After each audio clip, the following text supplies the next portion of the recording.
பழையவற்றை கழித்துவிட்டு வீட்டை தூய்மையாக்குவோம்.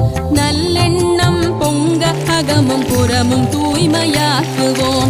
வாழ்விற்கும் வெள்ளையடித்து போகி நெருப்பில் கொளுத்துவோம். வளர்தல் உயர்தல் எழுதல் பொலிதல் நிறைதல் மிகுதல் பொங்கலே.